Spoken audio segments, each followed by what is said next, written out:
এই মহিলা পুলিশটি একটি বাড়ির বাথরুম ব্যবহার করার জন্য যায়, আর বাথরুমে ঢুকে সে দেখে দেওয়ালের ফাঁকে লালচে রক্তের দাগ। সে ভাবলো মেয়েদের ঘর, তাই সে পাত্তা দিল না।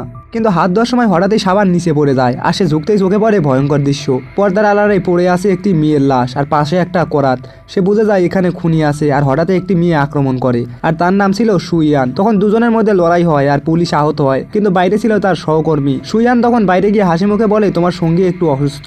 তারপরে সে চালাকি করে জানতে চায় আর কেউ কি ডিউটিতে আছে। তখন সে জানতে পারে না, শুধুমাত্র তারাই দুইজন। এই সুযোগে সে বন্দুক তোলে, কিন্তু ঠিক তখনই ভিতর থেকে চিৎকার শোনা যায়। সহকর্মী ভেবে নয় কোনো রোগী হয়তো আক্রমণ করেছে, আর সুইয়ান তখন পিছন থেকে গুলি করে দেয়, আর এভাবে সে একে একে চারজনকে হত্যা করে। এরপরে যখন সে দেহগুলোকে টুকরো টুকরো করতে যায়, হঠাৎই লাইট নিভে যায়। সে বন্দুক তুলে গুলি চালায়, কিন্তু গিয়ে দেখে যাকে সে মেরেছে সে তার নিজের ম্যানেজার, যে তাকে সাহায্য করতে এসেছিল। ঠিক তখনই হাজির হয় প্রতিশোধের ছায়া। আসলে 13 বছর আগে এক মেয়েকে হত্যা করেছিল এই সুইয়ান, আর আজ সেই মেয়ের আত্মায় ফিরেছে প্রতিশোধ নিতে। সুইয়ান তাকেও মেরে ফেলে, আর সব লাশ গাড়ি সহ ডুবিয়ে দেয়। আর বাড়িতে ফিরে সে বসে বসে এক শান্ত হাসি আসে, কিন্তু সে জানে না সবকিছু রেকর্ড হয়ে গেছে ক্যামেরায়।